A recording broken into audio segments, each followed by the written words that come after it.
지난 수요일에 이어서 같은 본문으로 하나님의 말씀 듣겠습니다. 지난 수요일도 성령이 임하시다.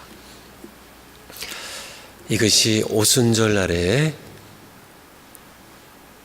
실현되었던 것처럼 예수님께서 약속하셨고 또 앞서서 요엘선지자를 통하여 약속하셨던 하나님의 약속이 실현된 것처럼 사도행전에 몇 번이요? 사도행전 2장을 포함해서 4번 실현이 되죠. 사마리아 성에서 8장에, 10장 끝에요. 어디요? 고넬료 집에, 또 19장에요. 에베소 교회. 그리고 근래의 역사를 들어봐도 세계 곳곳에서 우리 한국에는 1907년에 1월 14일부터 15일 그리고 이어져서 성령이 권능으로 임하셔서 예수님의 증인 되게 하시는 충만하게 부어주시는 역사가 있었습니다. 오늘은 성령이 임하시다라는 같은 제목으로 성령이 임하시면 어떤 현상이 나타나는지에 대하여 한 가지 포인트만 함께 듣고 기도하는 시간 가지려고 합니다. 1절부터 3절까지 성령이 그렇게 임하셨어요. 급하고 강한 바람 소리가 들렸고 불의 혀에 갈라지는 것 같은 것이 각 사람에게 임한 것이 보였습니다. 들리고 보였어요. 4절에 그들이 다 성령의 충만함을 받고 성령이 말하게 하심을 따라 다른 방언들로 말하기를 시작하니라. 성령께서 말하게 하심을 따라 다른 언어들로 방언으로 말하기를 시작하니라. 6절에 보면 이 소리가 나매 큰 무리가, 그때가 오순절 절기였죠. 유대의 3대 절기 가운데 한 절기입니다. 흩어졌던 천하만국의 천하각국의 5절 표현으로 유대인들이 천하각국으로부터 오순절 절기를 지키기 위하여 몰려왔는데 이 소리가 나매 지금 다락방에 모여 있었거든요. 밖으로 소리가 들렸어요. 서근서근한 소리가 아니었죠. 그렇다면 밖에 들리지 않았겠죠. 웬만큼 큰 소리였다면 사람들이 그런가 보다 했을 겁니다. 그런데 소동이 날 만큼 이 소리가 나면 큰 무리가 모여 각각 자기 방언으로 제자들이 말하는 것을 듣고 소동하여 그렇게 말씀하고 있었어요. 많은 사람들이 여러 곳에서요. 소아시아 지역에서요, 북아프리카에서요, 저쪽 모든 메소포타미아 지역이나 많은 곳으로부터 흩어진 유대인들과 개종한 이방인들이 함께 큰 소리로 하나님의 큰 일을 선포하는 것을 듣고 그들이 함께 소동하는 모습을 함께 보게 됩니다. 교회가 시끄러워진 이유는 크게 둘입니다. 교회가 큰 소리가 나는 것은 크게 둘이에요. 하나는 싸워서요 시끌시끌해지는, 다른 하나는요 성령이 임하셔서 영적으로 죽었던 혹은 병들었던 교회가 살아날 때 교회는 시끌시끌해지는, 성령이 말하게 하심을 따라 말하기를 시작하는, 다락방 밖으로 큰 소리가 들려지는, 교회 밖으로 소리가 들려지는, 밖에 사람들이 들을 수 있는, 하나님을 높여드리고 방언하고요, 큰 소리로 기도하고 하나님을 찬양하는 그러한 소리가 교회 밖에 들리게 되는 것, 성령이 임하셨을 때 모습으로 우리는 오늘 말씀 가운데 볼 수 있습니다. 자동차를 예로 든다면 엔진이 꺼졌을 때 죽은 엔진은, 그런 자동차는 조용해요. 하지만은 엔진이 살아나면, 시동을 건다면 자동차는 시끄러운 엔진 소리가 들립니다. 그리고요, 달려가요. 자동차가. 사람들이 타서 말들을 합니다. 라디오 소리도 들릴 수가 있어요. 살아있는 자동차의 모습입니다. 사람들이 많이 모여 있는데 가장 조용한 곳이 어디일까요? 공동묘지입니다. 사람들이 많이 모여 있는데 죽은 사람들이에요. 빽빽하게 줄 서서 누워 있는데 조용한 곳 가보고 싶으신가요? 오늘날의 교회 모습들이, 우리가 익숙한 교회는 엄숙한 분위기에 조용한 예배, 조용하게 기도하고 조용하게 설교하고 엄숙하게 찬송하는 그러한 것이 좋은 예배일 수도 있다고 봐요. 그렇지만은 죽은 예배일 가능성이 많습니다. 에스겔서 37장을 한번 찾아봤으면 좋겠어요. 에스겔 37장, 예레미야 애가 뒤에 있습니다. 에스겔 다니엘 앞에 있습니다. 1209면 전후에 있습니다. 에스겔, 이 시점이 이제 남쪽 유다 왕국이 망하는 시점이에요. 바벨론 제국의 3차 침입이 있었을 그때입니다. 주전 586년이에요. 그 역사적인 시점을 생각하시면서요, 37장 1절에 여호와께서 권능으로 내게 임재하시고 그의 영으로, 성령으로 나를 데리고 가서 골짜기 가운데 두셨는데 거기 뼈가 가득하더라 합니다. 죽은 뼈들입니다. 죽은 뼈들, 심이 많고 아주 말랐더라, 2절입니다. 3절에 그가 여호와께서 내게 이르시되 인자야, 이 뼈들이, 죽은 뼈들이 능히 살 수 있겠느냐. 좀 시간 절약상 좀 건너뛰면요, 이제 하나님께서 에스겔에게 이렇게 말씀하셔서 8절 9절로 가죠.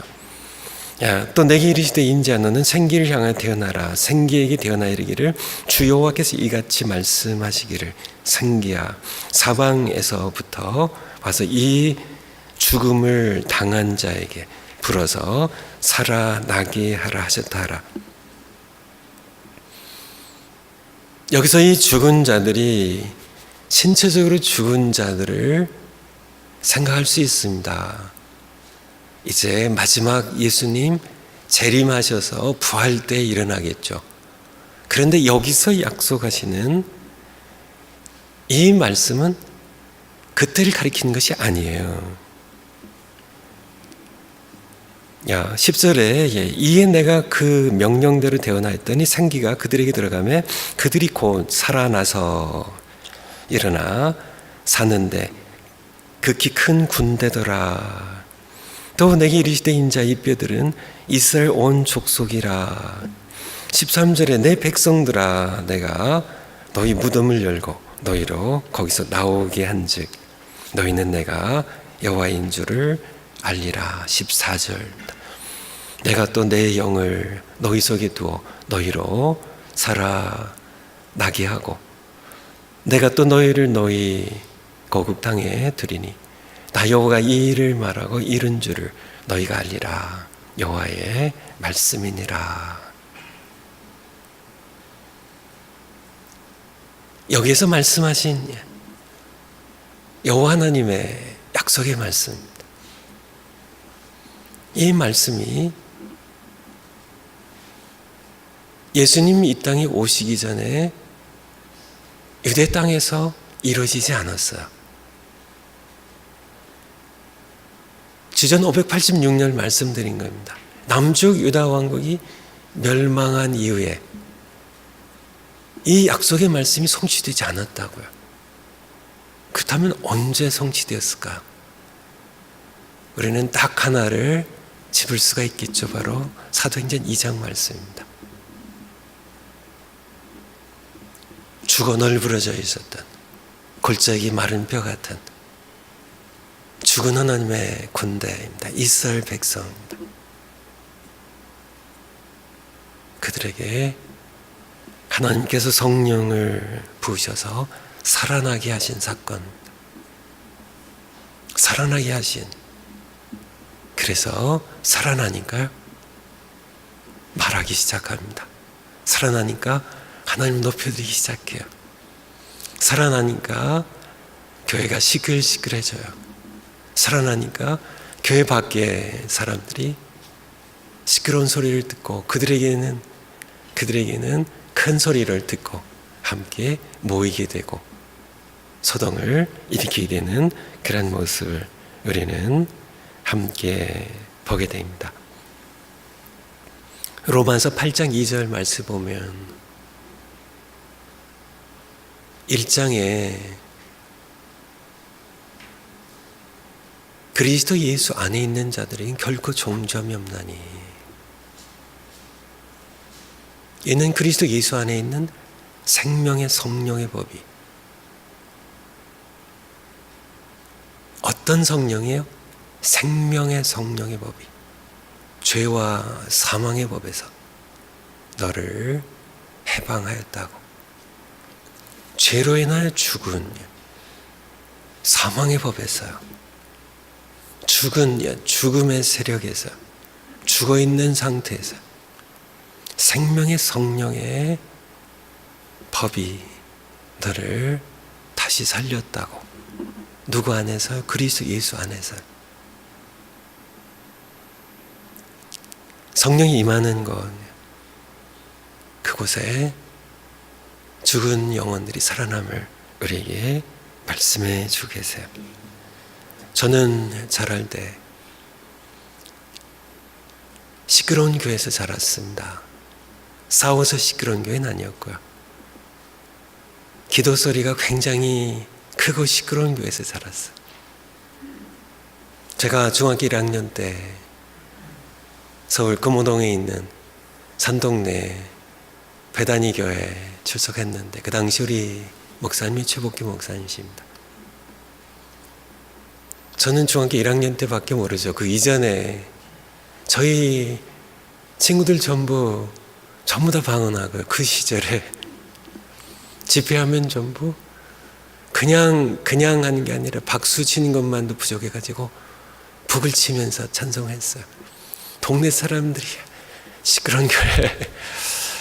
제가 중학교 1학년 때 이제 서울에 올라가가지고 바로 집 앞에 이 시끄러운 교회가 있었습니다.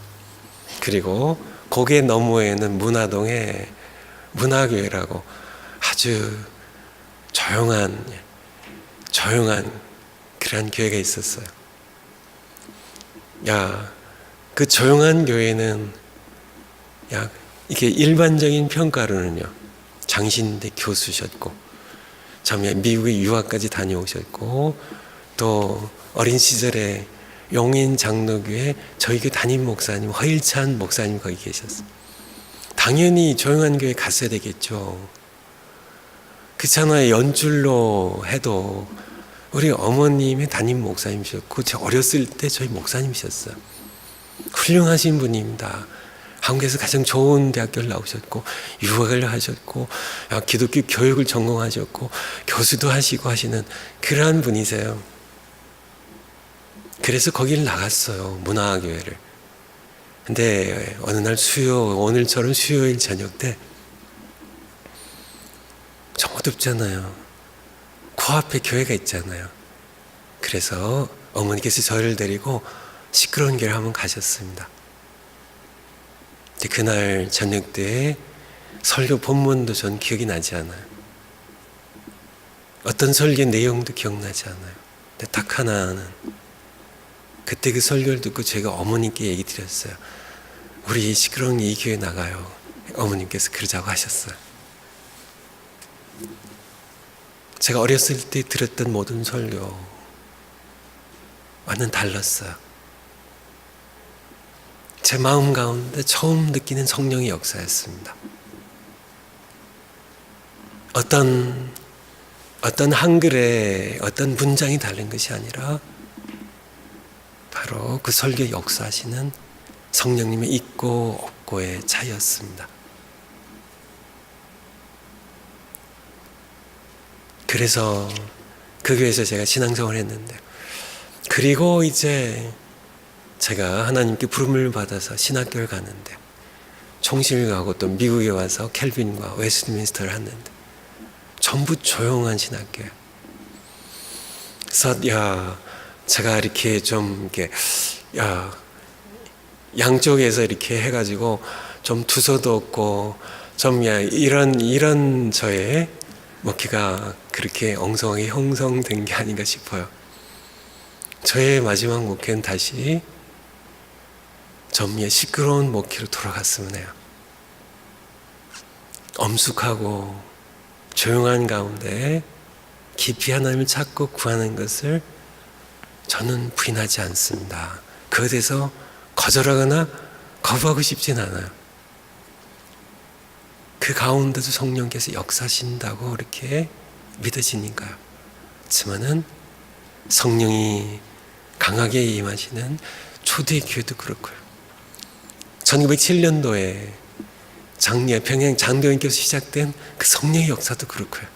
임하니까 공개적으로 자신들의 죄를 회개하고요. 밤새도록 울고 통곡하고 부르짖고, 이 부흥의 운동이 우리 조국에 퍼져나갔던 것을 우리가 알다시피요. 성령이 임하시면 우리 체면 같은 건 다 내려놓고 체면보다 더 중요한 마음 깊은 곳에서 솟아오르는 주님을 향한 뜨거운 마음으로 기도하다 보니까 기도가 커지고 또 찬송이 커지는 그런 우리가 되어야 할 것입니다. 성경 한 권만 더 찾아보고 그리고 말씀을 이렇게 정리하고 마치겠습니다. 고린도전서 14장. 고린도전서 14장 26절부터입니다. 사도행전 2장에 이제 교회가 세워졌죠. 그 초대 교회의 예배 모습을 직접적으로 성경에 이렇게 언급하고 있는 부분이 제가 보기에는 바로 이 말씀이에요. 다른 곳에서는 직접적인 언급을 찾기가 제 기억으로는 없어요. 그래서 초대교회 예배 모습은 어땠을까를 엿볼 수 있는 중요한 말씀이 고린도전서 14장 26절입니다. 그런즉 형제들아 어찌할까 너희가 모일 때 왜 모였을까요? 예배드리러 모였죠. 모일 때 각각 찬송시도 있으며 찬송이 있었습니다. 가르치는 말씀도 있으며 설교도 있었어요. 계시도 있으며 하나님께로부터 성령을 통하여 주신 계시가 있었고 방언도 있었고요. 방언을 통역함도 있었고요. 이런 것들이 예배 가운데 있었음을 고린도 교회, 물론 초대교회의 모든 교회가 다 이런 예배를 똑같이 드리진 않았을 겁니다. 그런데 초대교회의 한 교회인 그 시대의 예배를 엿볼 수 있는 말씀이에요. 그래서 이 말씀 가운데 33절을 보면 하나님은 무질서의 하나님이 아니시오 오직 화평의 하나님이시니라. 이 말씀 왜 하셨을까요? 고린도 교회 예배가 좀 무질서했기 때문에요. 무질서하면 안 된다고. 왜 그랬을까요? 왜 그랬을까요? 27절에 보면 마늘도가 27절입니다. 방언으로 말하거든. 두 사람이나 많아야 세 사람 하는데 그것도 한꺼번에 하지 말고 한 명씩 차례대로 할 것이고 한 사람은 통역할 것이요. 통역하는 자가 없으면 교회에서는 잠잠하고 자기와 하나님과만 교회에서 예배드릴 때는 잠잠하라고요. 그렇게 29절에 예언하는 자는 둘이나 셋이나 말하고 다른 이들은 분별할 것이요. 정말 이것이 하나님께로부터 오는 말씀인지 아닌지를 분별하는, 그리고 하나님께로부터 오는 말씀이면 함께 듣고 배우고 순종하는 길을 걸어갔던 모습들을 우리는 함께 보게 됩니다. 초대 교회에 예배한 모습이에요. 이 모습을 보면서 여러분 무엇을 느끼나요?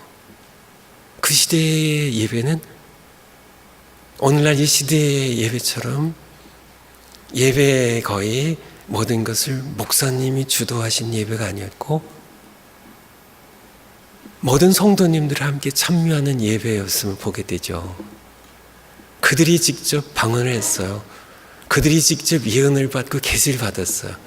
다른 이들은 분별했어요. 물론 참 2000년이라는 세월이 흘렀기 때문에 또 고린도 교회가 모든 교회를 대표하는 그런 교회라고 볼 수는 없기 때문에 우리가 다른 것을 다른 예배들에는 인정해야 되지만은 성경이 기록된 초대 교회 한 교회로서 고린도 교회 예배에 대하여 우리는 분명히 이 예배를 통하여 배우는 것이 있어야 되겠다는 말씀입니다. 무질서의 하나님이 아니라고 하신 말씀처럼 혼란의 하나님이 아니라고 말씀하신 것처럼 한편으로 보면 그 시대의 교회의 모습은 이 말씀을 해야 될 만큼 이 사람 저 사람 막 두 사람이나 세 사람 많아야 세 사람 이렇게 얘기하신 것처럼 그러니까 훨씬 더 많이 막 방언으로 막 하고 막 통역을 또 하고 통역이 없어도 막 하고 막 계시가 임했다고 막 이제 제가 예언을 선포하고 막 이런 모습들, 거기에 찬송도 있었고 가르치는 말씀도 있었지만은 계시도 있었고 방언과 방언 통역함이 있었음을, 예언이 있었음을 우리에게 교훈해 주시는 그런 귀한 것들이 있습니다. 이 시대에는 참 이 긴 세월이 이제 건너오면서 이제 규격화되어 있고 딱 이렇게 틀에 맞춰진 그런 예배에 익숙한 그런 우리들에게는 좀 너무 어수선할 것 같고 하지만은 여전히 우리의 마음 가운데는 그래도 성령께서 인도하신 예배라면 어떤 담임 목사님이나 당회나 아니면 교단이나 이러한 곳에서 모든 예배를 딱 틀어잡고 그리고 이렇게 지배하거나 관할하는 것이 아니라 성령께서, 우리가 이 성령의 역사를 분별해야 되지만은 우리가 성령의 역사에 대하여 우리가 이것이 정말 성령의 역사인지 아니면은 사탄이 틈탄 것인지 아니면 사람의 마음 가운데 나오는 것인지 분별해야 함에도 불구하고 우리는 여전히 성령께서 주도하시는, 사람이 주도한 것이 아니라 지금까지 되어온 2000년의 전통이 지배하는 그런 예배가 아니라 여전히 성령께서 지배하시는, 다스리시는, 이끌어 가시는, 그것이 때로는 어수선하게 보인다 할지라도 그것에 대하여 우리는 다시 한번 예배에 대하여, 그래서 성령께서 임하시면 우리가 함께 대강절 특별 새벽 기도를 가지면서 주제를 성령을 받으라는, 아직 구원받지 못한 분들은 거듭나게 하신 성령을 받아야 되고, 거듭나신 분들은 이제 사도행전 1장부터 진행되는 권능을 받고 땅끝까지 이르러 내 증인이 되리라고 하셨던 예수님의 증인 되게 하시는 성령이 여러분에게 충만히 임하고 여러분을 사용하시도록 그렇게 성령을 사모하며 받는 그런 이번 특별 새벽 기도가 됐으면 좋겠어요.